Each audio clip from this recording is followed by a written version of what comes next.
بسم الله الرحمن الرحیم. الحمد لله نحمده و نستعینه و نستغفره و نؤمن به و نتوکل علیه و نعوذ بالله من شرور انفسنا و من سیئات اعمالنا من یهد الله فلا مضل له و من یضلله فلا هادی له و نشهد ان سیدنا و مولانا محمدا عبده و رسوله. اللهم صل علی محمد و علی آل محمد كما صليت على ابراهیم و علی آل ابراهیم انك حمید مجید و بارک علی محمد و علی آل محمد كما بارکت علی ابراهیم و علی آل ابراهیم انک حمید مجید. عرض سلام دارم و ادب و احترام خدمت همه شما گرامیان. امیدوارم هر کجا که هستید در تلاوت آیات کلام الله مجید و تدبر در معانی آن و عمل به دستوراتش هر روز و هر لحظه زندگیتان زیباتر از روزها و لحظات گذشته آن سپری گردد. الله را به نهایت سپاس از اینکه بار دیگر این توفیق رو نصیب راه ما قرار داد تا به همراه شما گرامیان در پای رحله کلام پاکش بنشینیم تا آیات دیگر رو به تلاوت بگیریم و تدبری داشته باشیم در مفاهیم این آیات. در برنامه گذشته به همراه شما گرامیان تا آیه 155 از سوره مبارکه البقره رو به تلاوت گرفتیم و دیدیم که در آیات آخر از آیه 153 به بعد الله متعال برای ما صحبت از صبر فرمود و استقامت و تحمل مشکلات و سختی ها و آزمایش ها و ابتلاعاتی رو که الله متعال برای ما در مسیر زندگی قرار میدهد. در آیه 154 اشاره به موضوع جهاد و شهادت و از دست دادن عزیزان و سختی ها و مشکلات نبرد و جهاد نمود الله متعال.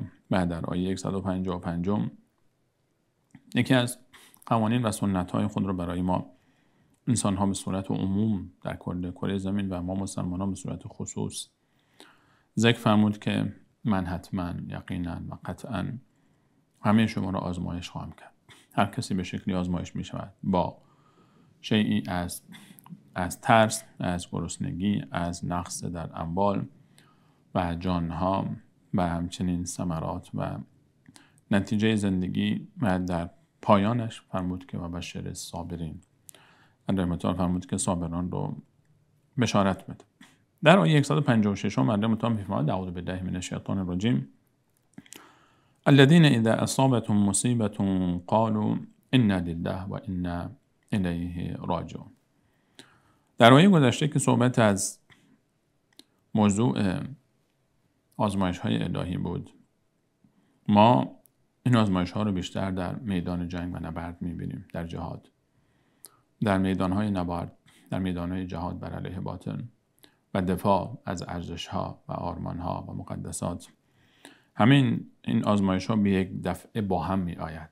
ترس می آید، گرسنگی می آید، نقص در اموال می آید و موضوع نقص در جان ها می آید و زخم ها و درد ها می آید، نقص در ثمرات می آید. الله متعال می فهمد که در این دنیا و در مسیر دین و در مسیر زندگیتان صبور باشید، صابر باشید. الله متعال صابران رو دوست دارد. الله متعال با صابران است و بشر صابرین، بشارت بده. این بشارت از جانب الله متعال است. وقتی که پادشاه عالم مالک الملک ارحم الراحمین می‌فرماید که بشارت باد به شما، خیلی معنا داره. تصور کنید یک وزیری، یک پادشاهی، رئیس جمهوری به یک نفری بگه که ابشر، به تعبیر عربیش که معادل فارسیش میشه مشکل نیست، امیدوار باش، خیر میشه انشالله، خوبی میبینی. چقدر انسان امیدوار میشه. بشر صابرین تاکید داره در کلمه و بشر صابرین، بشارت بده. الله متعال میفرماید به پیامبرش که از سوی من الله متعال به صابران بشارت بده، مژده باد به شما، خوشحال باش. خوشحال باش یعنی خبر خوشی پیش روی توست. و بشر صابرین، بشارت بده صابران رو، زیرا الله متعال برای صابران انما یوفی الصابرون اجرهم بغیر حساب. الله متعال میفرماید که صابران رو به غیر حساب و کتاب من پاداش خواهم داد. و وقتی که برای ما توصیف میفهمد در دل تا لحظه ورود جنتیان رو به جنت و ملائکه در دم در ایستاده و خوش آمد میگویند، بفرمایید بفرمایید. عادتا در رستوران های حالا اسم و رسم دار و با کلاستر به تعبیر امروزی ما و شما، یا در محفل هایی که خب تالارهای آنچنانی هست، چند نفری دم در جوانهایی رو می آورن خوشتیپ مرتب و بفرمایید بفرمایید. علی مطال میفهمند در دم در جنت، درهای ورودی بهشت، والملائکة یدخلون علیهم من کل باب، ملائکه بر اونها داخل میشن، استادن سلام میکنن، میگن سلام علیکم بما صبرتم، سلام بر شما، درود بر شما به خاطر صبری که کردید. فنعم عقبی الدار، چه جای زیبایی است اینجا، چه جایی است جنت برای شما.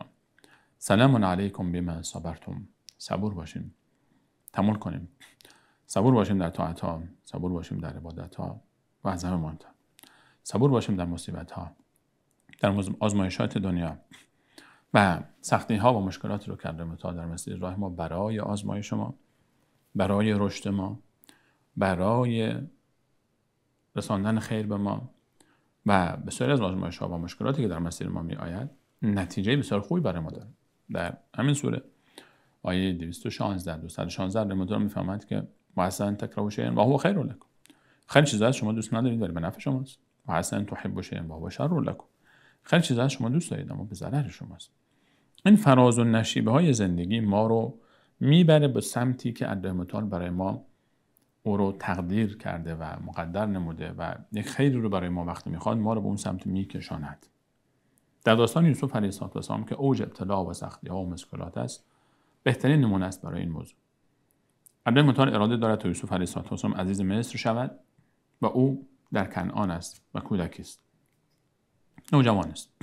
برادران با او اختلاف میکنن، او رو به جا میاندازن، او رو میفروشن و برده فروشان او رو میخرن، از مصر از کنعان در فلسطین او رو به مصر میبرن، در بازار به فروش میگذارن، عزیز مصر او رو میخره و قصر خودش میبره و باز در قصر اون اتفاق براش میفته، متهم میشه و به زندان میفته. در زندان دو هم زندانی با او هستن، خواب میبینن، خواب یکی رو تعبیر میکنه، پیش پادشاه میره، آزاد میشه. 8 یا 9 سال بعد از اون اتفاق پادشاه خوابی میبینه و یوسف علیه السلام در زندان است و برای تعبیر خواب اون معبران همه میمانند در حیرت. این یک دفعه یادش میفته بعد از مدت‌ها سالها و بعد یوسف علیه السلام از زندان آزاد میشه و میرود و میشه عزیز مصر و میشه بزرگی در مصر. همه این مسیر تلاشی است، همه این تلاش هایی که عده‌ای ظاهرا کردن که برادران یوسف نمیخواستن به اون جایی برسن که تعبیر خواب یوسف علیه السلام بود. همه از اون خواب یوسف شروع شد که خواب دید که ماه و خورشید و 11 ستاره به او سجده میکنن. نمیخواستن این اتفاق بیفته، کاری کردن که این اتفاق بیفته. خودشون با دست خودشون در این مسیر قرار گرفتن و همین آزمایش‌ها و ابتلاات آخرش نتیجه بسیار زیبایی داشت. همین آزمایش‌ها و ابتلاات در مسیر زندگی انبیاء الهی، اولیای الهی نتیجه زیبایی دارد به شرط اینکه صبور باشد.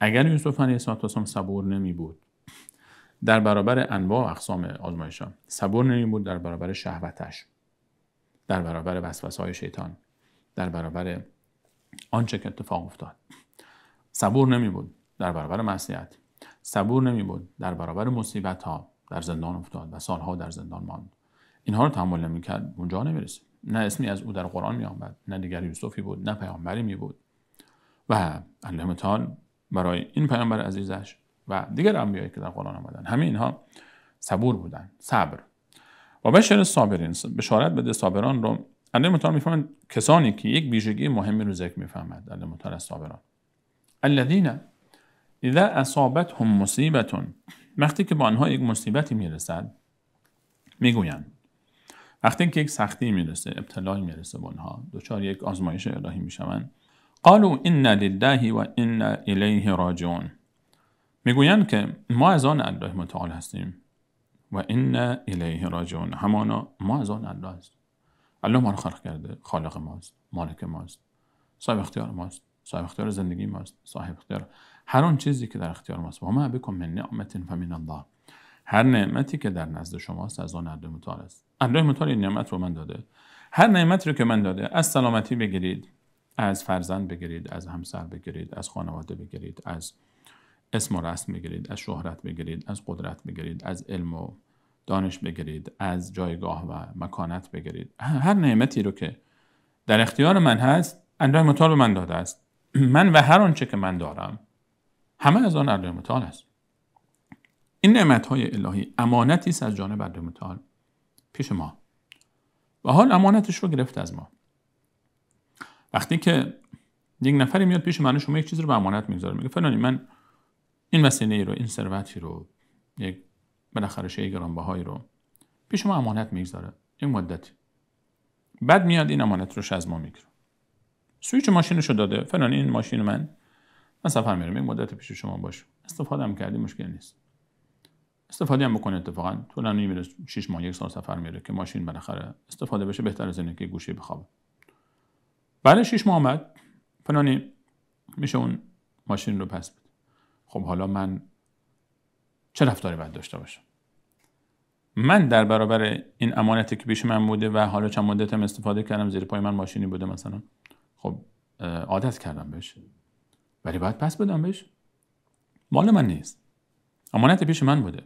درسته که حالا من وقتی بهش پس میدم بعد یک مقداری پیاده روی میکنم، اون ماشین زیر پای من نیست، مقداری برای من عادت کرده بودم، سخت تمام میشه، ولی از همون روز اول میدونستم که این مال من نیست، دل نمیبستم بهش، انقدر شیفته اون نمیشدم که روز آخر وقتی که ماشینشو برد بیان بشینم بگن که چرا ما نامرد، چرا ماشین تو از من گرفتی، این خیلی آدم بدی است. ماشین مال اون است، مال من نبود اصلا. ما درباره آنچه که نعمت‌های الهی پیش ماست، ما باید چنین تصوری داشته باشیم. وقتی که انسان همچین تصوری داشته باشه، اون موقع آزمایش‌ها برای اون آسان میشه.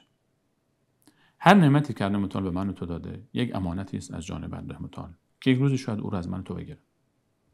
از سلامتی و وجود من و تو بگیر، تو عرض کردم خانواده، فرزندان، دور و بری‌ها، دوستان، آشنایان، ثروت، قدرت، و امکان داره بگیره. هر لحظه امکان داره از من تو بگیره. و وقتی گرفت برای من تو سخت تموم میشه. درسته، سخت تموم میشه. عادت کردیم، اونس گرفتیم، باش بودیم، خاطراتش باقی مونده، امکاناتی بوده، اون امکانات عادت کردیم، یک سبکی از زندگی عادت کردیم، یک فضای عادت کردیم. این تغییر میکنه. همیشه انسان از تغییر هراس داره و میترسه و تغییر رو دوست نداره، نمیخواد که وارد فضای تغییر بشه. اما این طبیعت دنیا است، تغییر میکنه. زندگی به یک حالت نمیماند، همیشه در حال تغییر است. ما در یک حالت نیستیم، همیشه در حال تغییر و هر احتمالی وجود داره. ان لله. وقتی انسان میگه من از آن الله متعال هستم، ما ان الیه راجعون، ما به سوی او باز میگردیم. وقتی انسان میدونه که مسافره، اینجا نمیمونه، از سفر است میره، طبیعت سفر، ان الیه راجعون، ما به سوی الله متعال باز میگردیم، رجوع میکنیم، دوباره برمیگردیم. انسان وقتی میدونه که مسافر است، در سفر انسان دل نمیبنده به جایی که هست. چون وقتی میرید سفر، در اون هواپیمایی که انسان سوار میشه، اتوبوسی که سوار میشه، قطاری که سوار میشه، کشتی که سوار میشه، با هر وسیله‌ای که میخواد سفر کنه، ماشینی که سوار میشه، خب داخل هواپیما خوش میگذره یا نمیگذره مهم نیست، سفر چند ساعتی تموم میشه دیگه. در اون قطار خوش میگذره یا نمیگذره، خوشم بگذره تموم میشه، بدم بگذره تموم میشه دیگه. شما در یک جایی میستید، فضای بسیار زیبایی است، منظره بسیار زیبایی است، 1 ساعتی 2 ساعتی غذای آدم میخوره، تفریح میکنه، دوری میزنه، عکس میگیره، میره دیگه.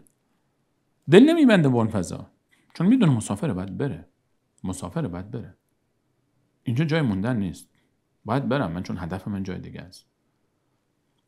دنیا محل سفر من و شماست.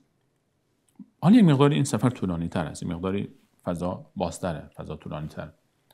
انا لله و انا الیه راجعون. ما یک انسان مسلمان وقتی که این باور رو، اینها نیاز به چی داره؟ نیاز به تفکر داره، نیاز به خلوت کردن با خود انسان داره. انسان یک گوشه بنشینه با خودش خلوت بکنه، اینها رو با خودش حلاجی کنه، اینها رو با خودش حل کنه، اینها تو ذهن خودش اینها رو واکاوی کنه، این برنامه نویسی کنه ذهنش رو که من مسلمان من انسان روی زمین برای چی آمدم؟ چی کار میکنم؟ برای حکایت چیست؟ قانونهای دوره بر من چیست؟ بعد چی میشه؟ چی کار میکنم؟ کجا میرم؟ اتفاقاتی که برای من میفته چه حکمتی برای اینها هست؟ کی این کار را میکنه؟ چرا اینطور میشه؟ من باید چی کار بکنم؟ وقتی انسان خودش رو بر متعال میسپاره، میدونه که من در این دنیا آمدم و میرم یک روزی. میرم پیش کجا؟ پیش الله متعال.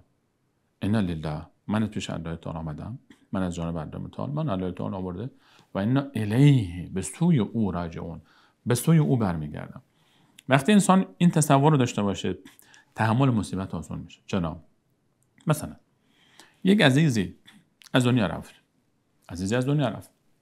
درسته، هر که بالاخره وفات عزیزان، از دست دادن عزیزان بسیار سخت، بسیار تلخه، سنگین خاطراتش یک عمری با انسان هست. ولی وقتی شما با این تصور نگاه میکنی که اون انسانی که رفت پیش کی رفت؟ پیش الله متعال رفت. انا الیه راجعون، انا لله و انا الیه راجعون. به سوی الله متعال بازگشت. او رفت پیش الله متعال. الله متعال خیلی مهربانتر از من و تو و اوست. اگر عزیزی فرزندش رو از دست میده، کودکش رو از دست میده، همسرش رو از دست میده، خواهر برادرش رو از دست میده، دوستش رو از دست میده، اون کجا رفته؟ پیش الله متعال رفته. الله متعال بسیار مهربانتر از من و تو به اوست. یک. دوم، از این دنیا و مشکلاتش راحت شده رفته به یک دنیای دیگری که این مشکلات و سختی های دنیا رو نداره. و سوم، من و تو هم به دنبال اون میریم. مگه من و تو میمونیم حالا؟ مگر من و تو میمانیم؟ انک میت و انهم میتون. الله متعال فرمود که محمد مصطفی تو میمیری، اونها هم میمیرن. اینطور نیست که تو مردی اونها نمیرن، اونها ببانن. نه، همه تون میمیرید. مرگ برای همه است. او رفت، ما هم میمیریم.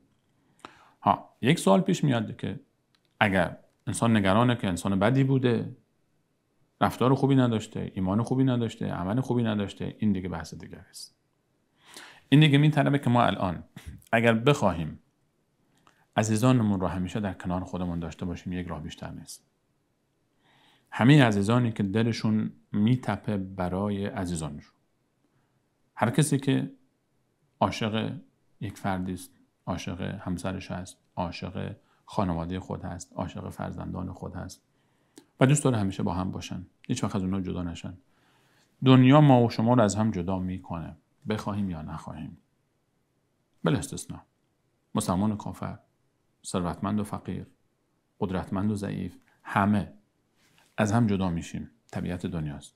اما در آن دنیا الله متعال میفهمد در سوره تور: والذین آمنوا واتبعتهم ذریتهم بإیمان الحقنا بهم ذریتهم وما علتناهم من عملهم من شیء. کسانی که ایمان آوردن و عمل صالح انجام دادن و فرزندان آنها، ذریه آنها، خانواده آنها در این عمل صالح با آنها شریک شدن، الحقنا بهم ذریتهم، روز قیامت ذریه اونها رو با اونها من یک جا جمع میکنم. تنها یک جا هست که من و تو میتونیم همه عزیزانی رو که از دست دادیم و برای اونها اشک ریختیم و تشنه دیدار آنها هستیم و آرزوی به خواب دیدن آنها رو داریم، اونها رو دوباره ببینیم، در آغوش بگیریم و آن جنت هست. اگر میخوای که همیشه دوستانت رو دور بر خودت داشته باشی، عزیزانت رو داشته باشی، خانواده خودت رو داشته باشی، باید خودت آدم خوبی باشی، اونها رو هم در این مسیر با خودت داخل بکنی، اونها دین یاد بدی، اونها باور درست یاد بدی، عمل درست یاد بدی، تا اونها هم با تو در جنت باشن، اونها هم با تو باشن. راه دیگری نیست. جنت تنها جایی است که ما رو دوباره جمع میکنه. تنها جایی است که ما میتونیم همه عزیزان رو که از دست دادیم و همه کسانی رو که ما آرزوی دیدار آنها رو داریم، در قرآن وصف حال آنها رو دیدیم. انبیای الهی، محمد مصطفی علیه السلام، دیگر انبیای الهی رو ببین. چه زیباست اون لحظه ای که چشم من و تو به چشمان محمد مصطفی علیه السلام میفته و اون جمال نازنینش رو میبینیم و در یک مجلسی با اون نشسته باشیم و این طرف رو نگاه میکنی که ابراهیم علیه السلام هست، آن طرفتر رو نگاه میکنی که عیسی علیه السلام هست، آن طرفتر رو نگاه میکنی که موسی علیه السلام هست، نوح علیه السلام در گوشه دیگری از این محفل نشسته است. در گوشه دیگر نگاه میکنی که یاران رسول الله علیه السلام رو میبینی، امهات المؤمنین رو میبینی، اولیای الله متعال رو میبینی، عزیزانت رو میبینی، دوستانت رو میبینی. ان لله و انا الیه راجعون. وقتی با این تصور نگاه میکنی، یک سفری است، یکی زودتر رفت. وقتی که ما در سفر قرار همه ما به یک جای خوبی بریم، به یک جای خوبی بریم، وقتی ما آمادگی گرفتیم، وقتی ما جای خودمون رو مشخص کردیم، برای جنت آمادگی گرفتیم، ایمانمون درست کردیم، عملمون رو انجام دادیم، تلاشمون رو داریم میکنیم و لطف الله متعال رو امیدواریم.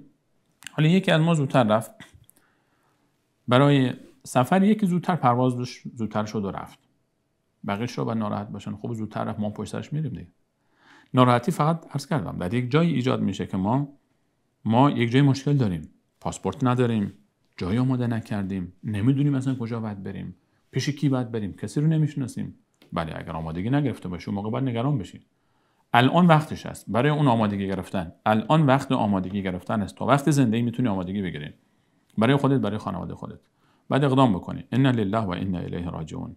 این یک جمله الله متعال میفهمد صابر کیست در این آزمایش‌های دنیا، در این سختی‌های دنیا، در این هایی که گرسنگی و ترس و مشکلات اقتصادی و از دست دادن عزیزان و از دست دادن ثمرهای زندگی، همه انواع آزمایش‌هایی که در دنیا اتفاق میفته، از آسان‌ترینش تا سخت‌ترینش و تلخ‌ترینش، یک جمله تو رو در برابر همه اینها آماده میکنه. فهم عمیق این معنا که ان لله و انا الیه راجعون. ان لله، ما از آن اللهیم. الله خالق تمام آسمان ها و زمین، مالک تمام آسمان ها و زمین و هر آنچه که اتفاق میفته. و ما پیش او میرویم، پیش او میریم، پیش الله متعال، زیباترین، کاملترین، عالمترین.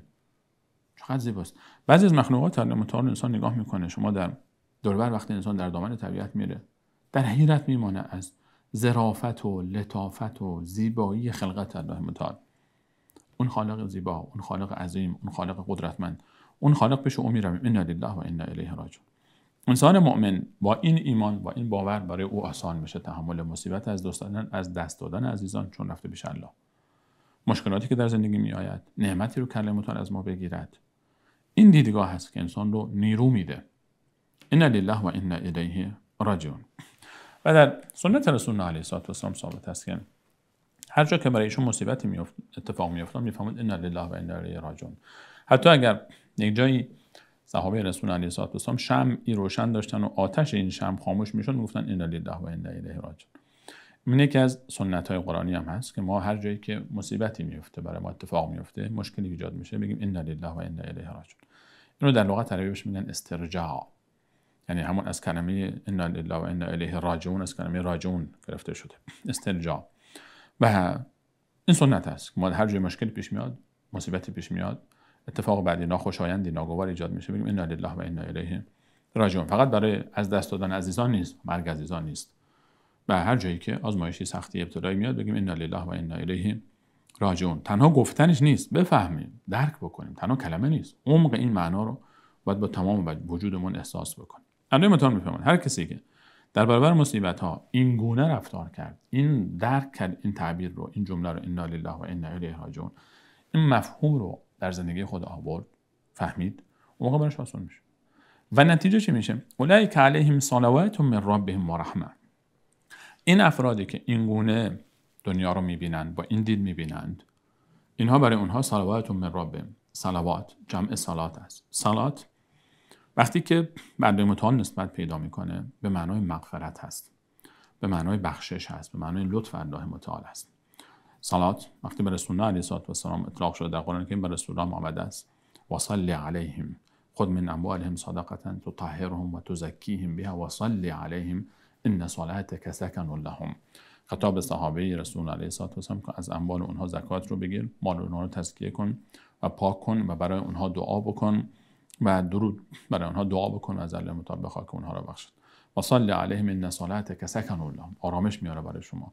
دعا برای رسول الله علیه السلام به معنای دعاست. برای الله متعال وقتی استفاده میشه مغفرت و بخشش است. اولئک علیهم صلوات من ربهم، رحمت‌های الهی، مغفرت الهی، بخشش الهی شامل حال این افراد میشود. اولئک علیهم صلوات من ربهم، مغفرت الهی رو دارن، بخشش الهی رو دارن، و رحمتون، و رحمت‌های الهی شامل حال اینها میشود. اینا در زندگی آرامن. مصیبت هم که به سراغ این فرد میاد این آرامه. مصیبت هم اگر بیاید به سراغ او آرام است.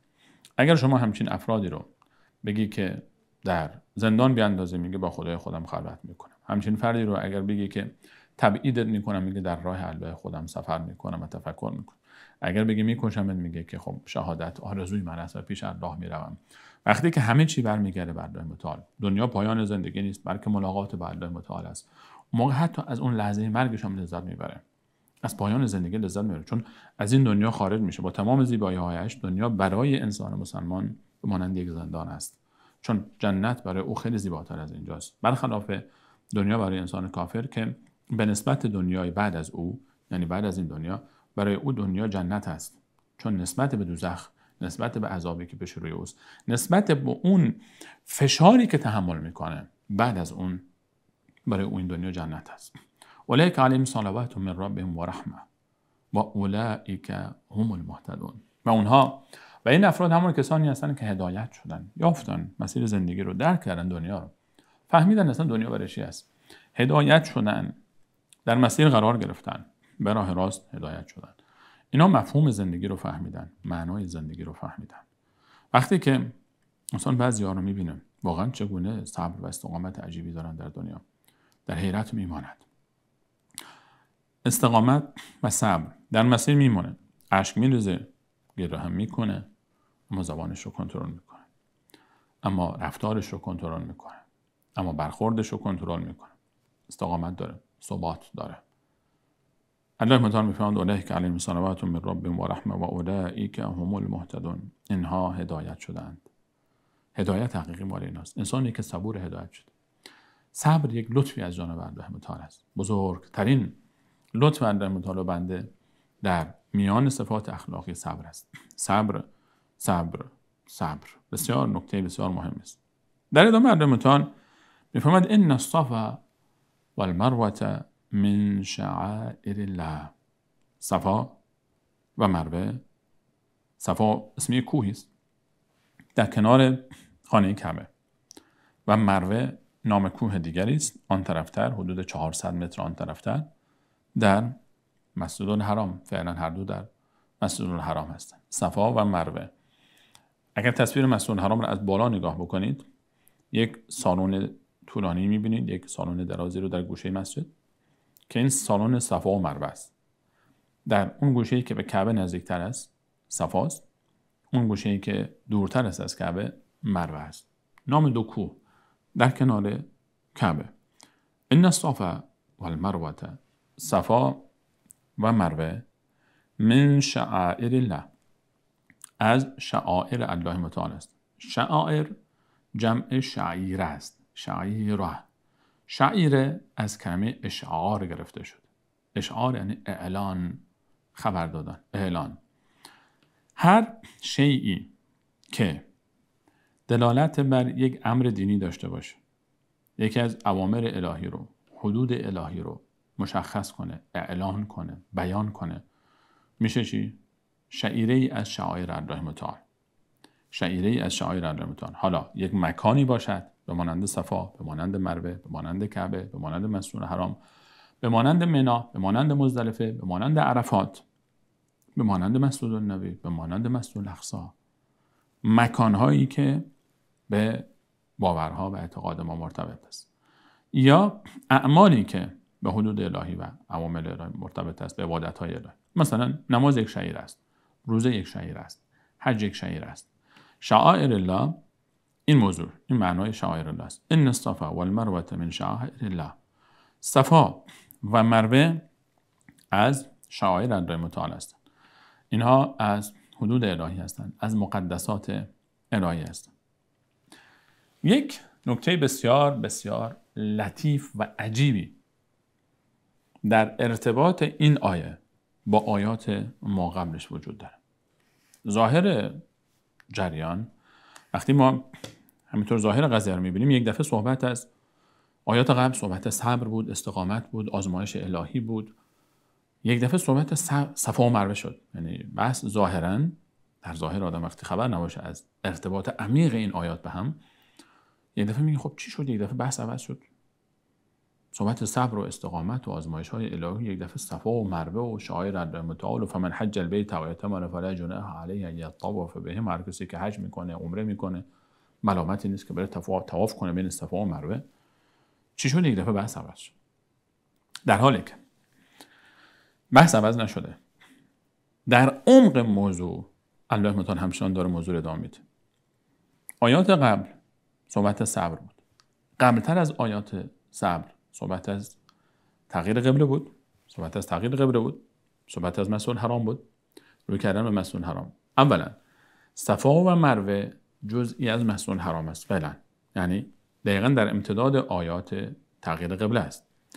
اما ارتباطش به موضوع صبر یک ارتباط بسیار بسیار عمیقی بین موضوع صفا و مروه و آیات قبل که به صبر مرتبط است وجود دارد.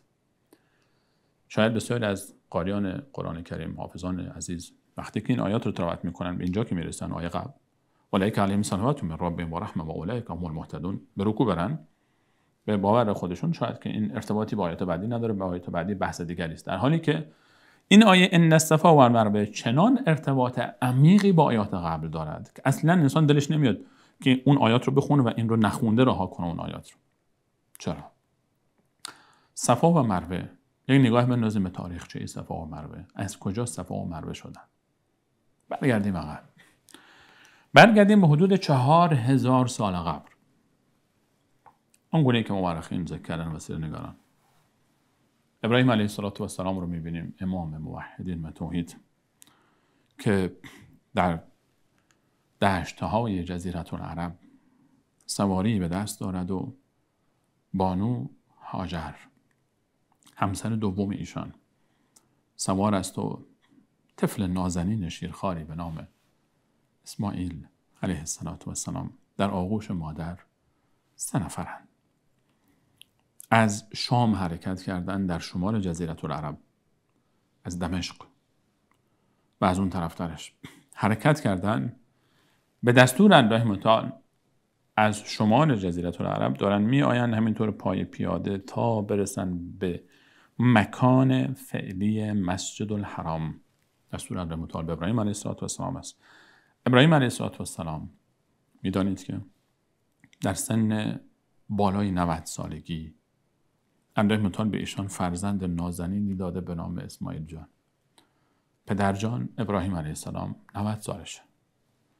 بانو هاجر جوان بوده است، چون که کنیزی بود که پادشاه مصر هدیه داد به بانو ساره، منم اتفاقی که افتاد، و بانو ساره همسر اول بانو ابراهیم علیه السلام است.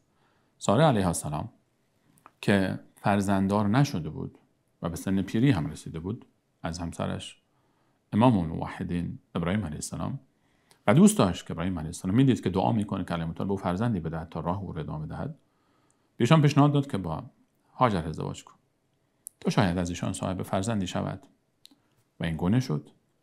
وقتی که اسماعیل جان به دنیا آمد، با وجود اینکه بانو ساره هم شدیداً او را دوست دارد چون فرزند ابراهیم جان است و خب پدر جان هم که فرزند رو پاره تنش است، مادر هاجر هم دوست دارد، در یک آزمایش عجیب الله متعال دستور میدهد به ابراهیم جان علیه السلام فداه ابی و امی که همسرت رو بانو هاجر و فرزندش اسماعیل رو برمیداری میبری در جایی که قرار بود کعبه در سالهای بعد تجدید بنا گردد و اراده الهی برام بود که آنجا مسجد الحرامی با عظمت و شکوه تمام ایجاد گردد و مکی به وجود بیاد تا قبله مشتاقان توحید بشه تا قیام قیامت. برمیداری میبری اونجا میگذاری. 4000 سال پیش در مکان مسجد الحرام امروزی که الله متعال بر عزت و شرف او و مکه مکرمه روز به روز بیفزاید و از شر دشمنان محافظت نماید، هیچ اثری نبود. یک دشت خالی، کوههای اطراف هستند و یک دشت خالی، هیچ کسی زندگی نمیکنه. یک وادی لم یزرع به تعبیر ابراهیم علیه السلام. ابراهیم علیه السلام حرکت میکنه بالای 90 سال عمر نازنین، طفل شیرخوار در آغوش مادرش حرکت میکنن. چقدر طول کشیده؟ زیاد. پیاده این مسیر رو آمدن، حداقل با شتر یسمی با سواری بیایید شما 1 ماه تا 40 روز تا 50 روز مسیر راه است. ابراهیم علیه السلام میرسد به جایی که فعلا محل طواف است. دشت خداست، هیچ چیزی نیست، نه کعبه‌ای هست، نه زمزمی هست، هیچی نیست. اینجا اونها رو میگذارد و حرکت میکنه و سواری رو برمیگردونه و میخواد برگرده. بانو هاجر یک نگاهی میاندازد، از رفتار ابراهیم علیه السلام متوجه میشه که ابراهیم جان قصد برگشت دارد. حرکت میکنه و میره، حرفی هم نمیزنه. بانو هاجر یک لحظه تعجب میکنه از این حرکت و میره پیش ابراهیم علیه السلام که در حال حرکت و برگشتن است. میپرسد که ابراهیم کجا میروی؟ میفرماید که برمیگردم. الله به تو امر نموده است یا خودت تصمیم گرفتی برگردی؟ الله به تو امر نموده یا خودت؟ درک و شعور این بانو رو دقت کنید. بانو هاجر، نامی که ستاره‌ای در آسمان توحید که می درخشد، نامش گره خورده با صفا و مروه. بانو هاجر رو بانو ابراهیم علیه السلام میفرماید که من به دستور الله متعال برمیگردم. این بانوی عظیم شاگرد مکتب ابراهیم علیه السلام میفرماید که اذا لا یضیعنا، حال که الله متعال به تو امر کرده منو طفل شیرخوار منو اینجا ضایع نخواهد کرد، از بین نخواهد برد، فراموش نخواهد کرد. دستور الهی است، برو ابراهیم، برو ابراهیم. ابراهیم علیه السلام در جایی همسر و فرزندش رو میگذاره که نه آبی است، نه آبادانی است، نه انسانی زندگی میکنه، یک دشت خداست، هوای گرم، میگذاره و میره. توکل بر الله متعال، دستور الله متعال از چشم. ابراهیم علیه السلام آزمایش الهی رو ببینید که چگونه داره جواب میده. حرکت میکنه میره این طرف. ابراهیم علیه السلام، نگید که ابراهیم علیه السلام دلش برای اسماعیل تنگ نمیشد. نگید که باور نمیکنم امام الانبیا دلش برای همسرش بانو هاجر تنگ نمیشد. دل من و تو برای همسرمون تنگ میشه. دل من و تو برای طفل شیرخوارمون تنگ میشه و دل ابراهیم علیه السلام امام الانبیا، اون قلب رحیم، اون انسان نازنین برای اسماعیلش تنگ نمیشد. برای بانو هاجر تنگ نمیشد. کلا و حاشا. آیا دل بانو هاجر برای ابراهیم علیه السلام تنگ نمیشد؟ همسرش ابراهیم علیه السلام به والله چنان مشتاقیم که ابراهیم علیه السلام رو ببینیم و بوسه بر دست و پای او بزنیم، در حالی که ما او رو ندیدیم، در حالی که فقط نام او رو شنیدیم و در حالی که در هر نماز میگیم اللهم صل علی محمد و علی آل محمد کما صلیت علی ابراهیم و علی آل ابراهیم انک حمید مجید. این پدر بزرگوار، جد انبیا ابراهیم علیه السلام و فرزند نازنینش محمد مصطفی علیه السلام رو دوست داریم. این درودی رو که به ما یاد داد محمد مصطفی علیه السلام به خاطر قدردانی از پدرش که دعا کرد که در این سرزمین پیامبری بیاید و آمد و قدر شناسی کرد فرزند نازنین محمد مصطفی علیه السلام، دعای پدرش ابراهیم رو و در هر نماز برای او دعا کرد و با امتش گفت برای او دعا کنید. ابراهیم علیه السلام می رود، بانو هاجر دلش تنگ میشه به ابراهیم. کیست که دلش تنگ نشه به ابراهیم؟ بانو هاجر دلش برای ابراهیم تنگ نشه. یک طفل شیرخوار هم داره، چیکار باید بکنه الان؟ ابراهیم میره، ما رو به کی میسپاره؟ اینجا باید چیکار بکنه؟ دستور الله متعال است، آزمایش الهی. چشم. ابراهیم علیه السلام می رود. الله میداند که ابراهیم چقدر دلش تنگ شد برای هاجر. نه تلفنی است، نه کسی است که زنگ بزنه خبر بگیره، هیچ نمیدونه که الان چه اتفاقی خواهد افتاد. ابراهیم علیه السلام نمیدونست که اینجا چه خواهد شد. نمیداند. آزمایش به خاطر اینکه نتیجه رو نمیدانه عالم غیب نیست. ابراهیم علیه السلام می رود. ابراهیم علیه السلام می رود. بانو هاجر میمانه و اسماعیل جان. چند روزی میگذره. خب مقداری آب هست و مقداری غذا. بالاخره یک سواری بوده، بالاخره یک شما بگید مشک آبی بوده، 2 مشک آبی بوده، مقداری خرمایی بوده، غذای دیگری بوده. خب در سفر که نمیشه غذای گرم هم برد، کسی هم همراهشون نبود. غذای مادر تمام میشه. آبی هم دیگه برای نوشیدن نیست. مادری که بچه شیر میده وقتی غذا نخوره خب شیری برای بچه هم ندارد، بچه گرسنه میمونه. چند روزی گذشته مادر نه آبی دارد و نه غذایی. بچه وقتی که گرسنه باشه هیچ چیزی انقدر مادر رو آزار نمیده که بچه او در آغوش او چیزی برای خوردن نداشته باشه و مادر هم شیری برای بچه خودش و دور بر هم هیچ چیزی نیست. هیچ چیزی مادر رو انقدر زجر نمیده که برای فرزندش چیزی برای دادن نداشته باشه. غذایی نداره، شیری نداره. بچه گیت میکنه، طفل است، غذا میخواد، شیر میخواد. مادر پریشانه، غذا شیر تموم شد. الان باید حرکتی بکنه، باید تلاشی بکنه. آزمایش الهی است، شکی در این نیست، اما خب یک حرکتی میخواد، یک تلاشی میخواد. توکل کرده بر متعال، اما توکل فعل قلب است. توکل فعل قلب است. انسان باید تمام وجود خود رو به کار بیاندازه در آزمایش‌های الهی برای حل اون مشکل، برای یافتن یک جوابی برای اون آزمایش، یک راه حلی برای اون آزمایش. و این راه حل ها به شرعی باشه. این توکل باید بر الله متعال باشه. دست، پا، تمام وجود کارش رو میکنه. قلب نتیجه رو به الله میسپاره. توکل فعل قلب است، نه فعل دست، نه فعل پا، نه فعل چشم و زبان. اینها باید کارشون رو بکنن. انسان در آزمایش‌های الهی باید طوری وسایل رو استفاده بکنه گویی که اصلا هیچ چیز غیر از وسایل وجود نداره در عالم. و وقتی که به فعل قلب خودش میرسه، به امیدوار بودن و قلبش بعد فقط به الله اعتماد کنه، نه به این وسایل. طوری دنبال وسایل بره انگار جز وسایل هیچی نیست و طوری به الله متعال اعتماد کنه انگار که جز الله متعال اصلا هیچ وسیله وجود ندارد. توکل فعل قلب است. با قلبش به الله متوکل هست، توکل داره، اما یک حرکتی باید بکنه، یک تلاشی باید بکنه، یک حرکتی لازم است. این طرف نگاه میکنه به سوی، میبینی که اینجا که آبی نیست، منطقه هم مسئول حرام دور برش کوه هست. الان که برج‌های بلند طبیعت رو کلا عوض کرده، طبیعت منطقه رو، اما بدون اینها جغرافیای منطقه همه کوههای مختلفی دور بر هست. مسئول حرام در داخل کوههای مختلفی محاصره شده. یک نگاه میاندازه اون طرف، یک کوهی رو میبینه که به نام صفا معروف است. صفا، ان الصفا والمروه. صفا رو میبینه، میره روی صفا، میره روی این کوه، به این امید که شاید از اینجا من ارتفاعی هستم دور بر انسانی رو ببینم، کسی رو ببینم، بتونم از اونها کمکی دریافت بکنم. میره بالای صفا، به تپه صفا، این طرف رو نگاه میکنه، اون طرف رو نگاه میکنه، هیچی نمیبینه، خبری نیست. میبینه که اون طرفتر در فاصله حدود 400 متر آن طرفتر تپه دیگری است که بعدها به نام مروه معروف شد. پیش خود میگه که اگر من برم روی مروه، روی اون تپه، شاید از روی اون تپه، پشت اون تپه رو که از اینجا نمیبینم از اونجا ببینم و اون طرف شاید خبری باشه. میاد پایین، از روی صفا پایین میاد. بین صفا و مروه یک فضای زمین صافتری بوده.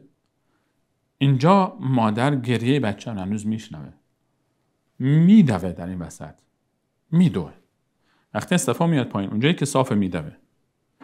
بعد میره روی تپه مروه. روی مروه اون طرف رو نگاه میکنه، چپ و راست. اونجا هیچ خبری نیست، نه انسانی است، نه آبادی است، نه درختی است، هیچی نیست. دشت خداست و کوه هایست، کوه هاست. دوباره از اون طرف که نگاه میکنه به اون ور، به صفا، میگه شاید در همین فاصله که من اینجا آمدم از اون طرف حالا کسی در حال گذر باشه. دوباره میاد پایین. دوباره این وسط که مقداری زمین صاف بوده، هموار بوده، میدوه این مسیر رو، میره روی تپه صفا. دوباره اونجا کسی نیست، نگاه میکنه به مروه و این حکایت تکرار میشه. 7 بار میرود و می آید. بار هفتم، یعنی یک بار از صفا میاد به مروه، دوباره میره به صفا، میاد مروه، دوباره میره صفا. 7 بار بین صفا و مروه رو میره، یعنی 3.5 دور میزنه. آخرین بار که روی مروه است. بر روی مروه وقتی که میره، یعنی الان 7 بار رفته، الان 7 بار رفته و آمده، از صفا شروع کرده، روی مروه است. یک لحظه صدای بچه قطع میشه، دیگه گریه اسماعیل رو نمیشنوه، دیگه طاقت نمیاره. تا الان در این 7 باری که میرفت و میدوید و از دل بانو هاجر الله متعال بهتر خبر داشت که با چه احساسی این مادر برای نجات فرزندش تلاش میکرد. 7 بار رفت و آمد. 7 بار. 7 یک عدد عجیب در قرآن کریم. 7 آیه سوره حمد، 7 آسمان و زمین، 7 روز هفته و 7 طواف دور کعبه و 7 سعی صفا و مروه. 7 بار که میره، بار 7م صدای اسماعیل جان قطع میشه. مادر میترسه که بچه از دست رفت. مستقیم دیگه برمیگرده میاد پایین. وقتی که از مروه میاد پایین و میبینه که بچه زیر پای اسماعیل علیه السلام یک آبی داره میجوشه. در همین اثنای رفتن بانو هاجر و آمدنش عبدالمطلب جبرائیل علیه السلام رو میفرسته. بعد از این تلاش، بعد از این حرکت، بعد از 7 بار سعی و تلاش و امر میکنه که پای اسماعیل رو به زمین بزن تا یک معجزه ای اتفاق بیفته. پای اسماعیل جان به زمین میخوره و از زیر پای اسماعیل چشمه آبی میجوشد. مادر وقتی که میاد این صحنه رو میبینه که آب زیر پای اسماعیل میجوشه و داره اسماعیل با این آب بازی میکنه. گلش تموم شده و الان داره بازی میکنه. این آب حرکت کرده، این طرف اون طرف رو خیس کرده و میترسه مادر از اینکه این آب نکنه بره دورتر. هوا گرمه، زمین خشک بشه، مقداری آب هست، بعد این رو مدیریت بکنه. مقداری دستش رو همین گلهای دوربر رو میگیره، یک حوضچه کوچکی درست میکنه، میگه زم 2 بار 3 بار این کلمه رو تکرار میکنه، جمع شو و یک چشمه ای الله متعال ایجاد میکنه که 4000 سال است میجوشد تا به امروز و کام تشنه مشتاقان بیت الله الحرام رو سیراب میکنه. زمزم. رسول الله علیه السلام فرمود در دمتان رحمت بفرمایید بانو هاجر رو، مادر جده بزرگوارشون، مادر بزرگ رسول الله علیه السلام است، مادر اسماعیل جان است. اگر اون لحظه این کار رو نمیکرد، جوری آب رو نمیگرفت، یک نهر جاری میشد هر جا میرفت. رسول الله علیه السلام فرمود که زمزم از زمزم لمشوری وله، زمزم برای هر نیتی که نوشیده بشه همون نیت برآورده میشه. و در روایت دیگری فرمود غذایی است و بهترین آب موجود روی کره زمین است آب زمزم. این آب زمزم جوشید و اینجا مقداری مرغ‌ها در آسمان جمع شدن، اینجا آبی دیدن. یک طایفه به نام جرهم از اونجا گذر می‌کردن، دیدن مرغ‌هایی در آسمان میچرخن. هر جا که مرغ‌ها در دشت میچرخیدن اونجا یک خبری هست، یا آب است یا انسان‌هایی هست یا حیوانی افتاده مرده، یک اتفاقی هست. گفتن این خبر اینجا هست. مسیرشون رو این طرف آوردن، دیدن چه چشمه آب حلال و زیبایی است، پاک گوارا. گفتن اجازه میدید ما اینجا بنشینیم، مقداری خیمه بزنیم؟ عشایر بودن. اینجا اتراق کنیم. گفت یک شرط، که این آب مال من است، چشمه مال من، ادعای چشمه رو نکنید. گفتن هیچ مشکلی نیست. آنجا ماندن. اینها اولین ساکنان مکه مکرمه هستند. بانو هاجر، اسماعیل علیه السلام اولین ساکنان مکه مکرمه هستند و قبیله جرهم اینجا ماندن و اینجا بانو هاجر اینجا زندگی رو شروع کرد. بعدن ابراهیم علیه السلام برگشت و اینجا آمد و از اینها خبر شد و اینجا اسماعیل علیه السلام از اینها زن گرفت. بعدها الان برمیگردیم به این آیه ان الصفا والمروه، صفا و مروه. ارتباط این موضوع با آیات صبر. در آیات گذشته در متون فرمود که شما را من امتحان میکنم به شیء من الخوف، ترس. بانو هاجر و اسماعیل در یک دشتی تنها چند شبانه روز رو گذراندن، ترس داره. گرگی، حیوانی، درندهی، دزدی، خوف. والجوع، گرسنگی چنان فشار آورد به مادر و اسماعیل که دیدیم چه شد. و نقص من الاموال، هرچی داشتن، مالهایی که داشتن تمام شد، چیزی نموند برای اونها، خوراکی که داشتن. والانفس، نقص در جانها. 3 نفر آمدن، ابراهیم جان رفت، 2 نفر ماندن. 3 نفر آمد اما 2 نفر ماندن، یکی رفت ابراهیم علیه السلام، یکی از اونها کم شد. و ثمرات، و اون ثمرات در حال از دست دادن ثمره زندگی خودش بود بانو هاجر اسماعیل. ولی مطمئن همه این آزمایش ها رو برای بانو هاجر و اسماعیل و ابراهیم علیه السلام انجام داد. و بشر الصابرین، و صبر کرد بانو هاجر و و جزع و فزع نکن و رفت بین صفا و مروه دوید و آمد. الله متعال با قرار دادن آیه ان الصفا و المروه بعد از داستان آزمایش های الهی به ما میگوید اگر صادقانه به خاطر الله متعال صبر کردی و هاجر وار زندگی کردی، ابراهیم وار زندگی کردی، اسماعیل وار زندگی کردی، من الله با عظمت چنان از تو حمایت خواهم کرد، چنان تو را نصرت و یاری خواهم کرد که به خاطر صبر بانو هاجر و اسماعیل و ابراهیم علیه السلام مسجد الحرام ایجاد شد، خانه کعبه ایجاد شد، مکه ایجاد شد، صفا و مروه ایجاد شد، زمزم ایجاد شد. الله متعال صفا و مروه را برای ما قرار داد. و جالب این است که در بین صفا و مروه الان در سالونی که ساخته شده چند طبقه هست و خب تپه صفا و مروه هم کوچیک شده در طول سالها، بالاخره در زیر ساخت و ساز رفته و مقدار کمی از اونها باقی ماند. در بین صفا و مروه یک فضایی است که با چراغ‌های سبزی در سالن صفا و مروه مشخص شده. اونجا مردها باید بدوند، زنها نمی‌دوند. یک بانو به نیابت و نمایندگی از کل زنهای تاریخ دویده است و مردها الان باید بدوند در جای پای یک زنی که او الگویی بود برای اهل ایمان. الله متعال ما نشان می‌دهد اگر تو انسان صبوری باشی نتیجه صبر خود رو پیدا می‌کنی. صفا و مروه و زمزم نتیجه صبر بانو هاجر و اسماعیل است. نتیجه صبر اسماعیل علیه السلام و ابراهیم علیه السلام است. نتیجه صبر آنها. بعدها که ابراهیم علیه السلام آمد و به ذبح اسماعیل امر شد و اسماعیل صبر کرد تا پای کارد هم رفت. ابراهیم هم صبر کرد تا پای کارد و از ذبح پسر هم رفت. مراسم حج، عید و قربان، مکه و تمام آنچه که در مکه اتفاق میفته. مراسم حج از ابتدا تا انتها یادگار ابراهیم است. مسجد الحرام گوشه گوشه او یادگار ابراهیم علیه السلام است و اسماعیل و بانو هاجر.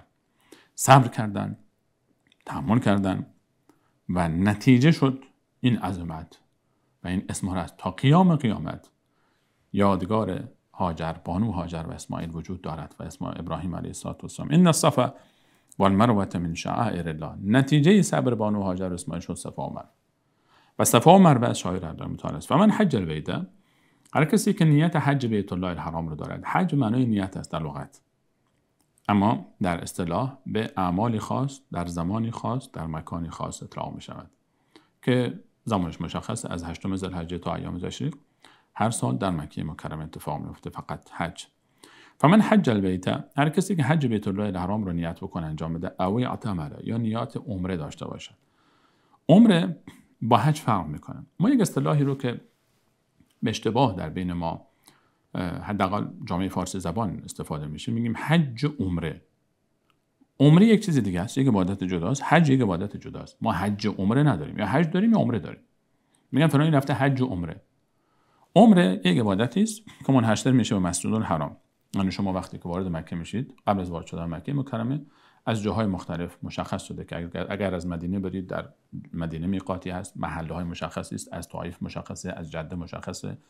از هر طرف که میرید اماکنی به نام میقات مشخص شده که اونجا باید احرام بپوشید. مردها طبیعتا، خانم‌ها هم لباس خودشون رو دارن. آقایون لباس دو تا کفن میپوشن، یکی بالاتنه یکی پایین‌تنه، لباس زیر و کلاه و جوراب اینا چی نباید بپوشید، کفش حتانی میپوشید، دمپایی میپوشید. حرکت میکنه، نیت میکنه، آدم وارد بیت الله الحرام میشه. وارد مکه شد مستقیم میره مسجد الحرام، استراحت میکنه، بعد میره مسجد الحرام. 7 بار طواف دور کعبه است. همین که شما وارد مسجد الحرام میشید، عمره این است. عمره احرام است. 7 بار طواف دور کعبه است. 2 رکعت نماز پشت مقام ابراهیم است. و سعی بین صفا و مروه 7 بار و بعد موها رو کوتاه میکنید یا میتراشید که بهتره بتراشید. این عمره تموم میشه. یعنی عمره در شلوغ ترین حالت مسجد الحرام بین 2.5 تا 3 ساعت طول میکشه. اما حج نه. حج عبادتی است که از 8 ذوالحجه شروع میشه تا 13 ذوالحجه، حداقل 4-5 روز طول میکشه.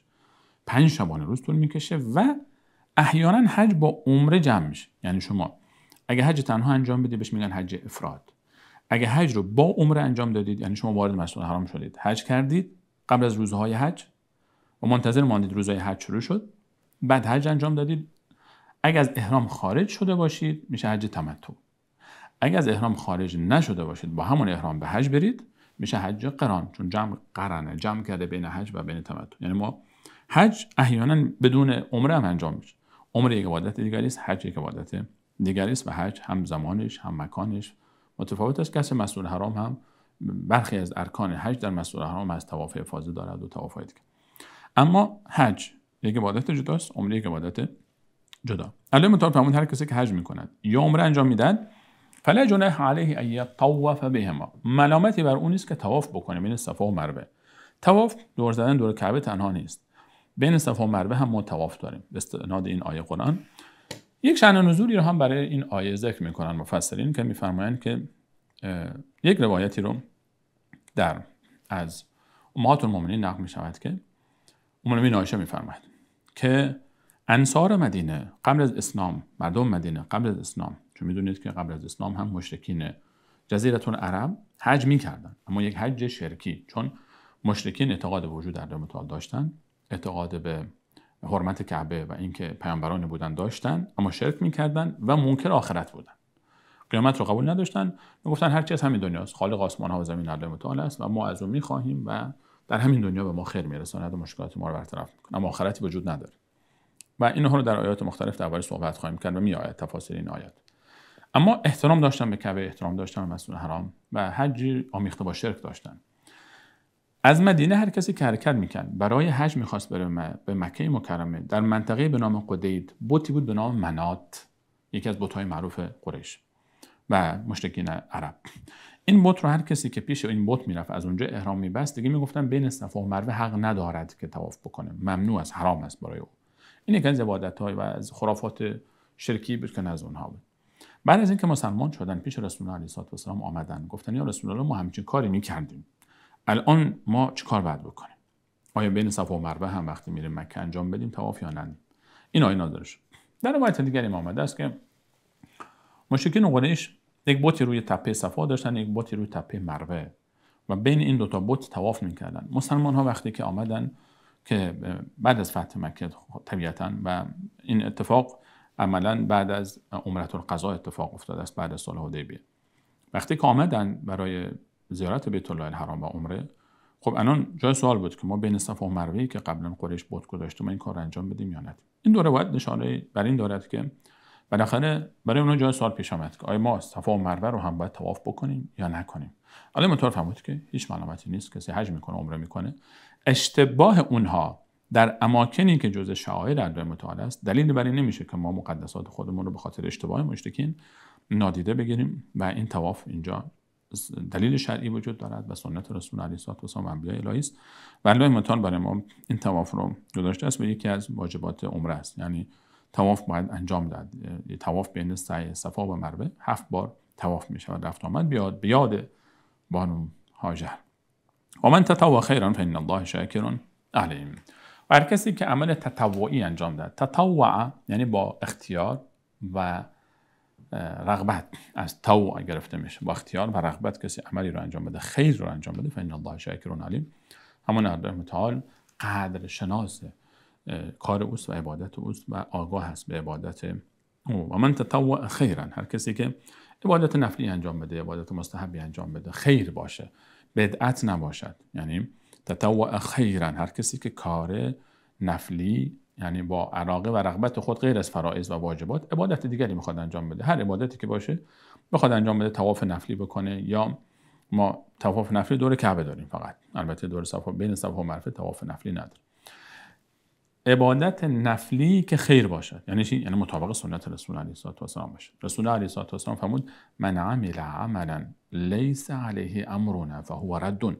هر کسی عملی عبادتی انجام بده که من محمد مصطفی علیه السلام به او یاد ندادم و نگفتم و اصلی نداره در دین ما، او رد است، بدعتی است. و هر عملی که در چارچوب دین و اسلام اصلی داره مطابق سنت است، نفلش رو بخواد انجام بده و معنی وجود نداشته باشه برای او، الله متعال شاکر و قدر شناس اوست و علیم است و از حال او با خبر است. به همین اکتفا میکنیم. این آیه ان الصفا والمروه بعد از آیات صبر برای ما نتیجه زیبای صبر را الله متعال بیان فرمود که ببینید صبر چه کار میکند و اگر صبر بکنید. داستان‌های مختلفی در قرآن کریم ما داریم که نتیجه صبر است. داستان یوسف علیه السلام و یعقوب علیه السلام، داستان ابراهیم علیه السلام جد بزرگوارشان و اسماعیل و بانو هاجر و نتیجه زیبای صبر. صبر برای همه ما شما این نتایج رو خواهد داشت، اما سخت است. صبر آسان نیست.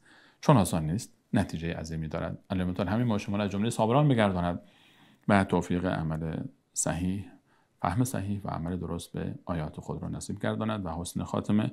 و این کار برای الله متعال آسان است و سخت نیست. تا دیدار دیگر همه شما صابران برای الله متعال میسپارم. الله یار و نگهدارتان.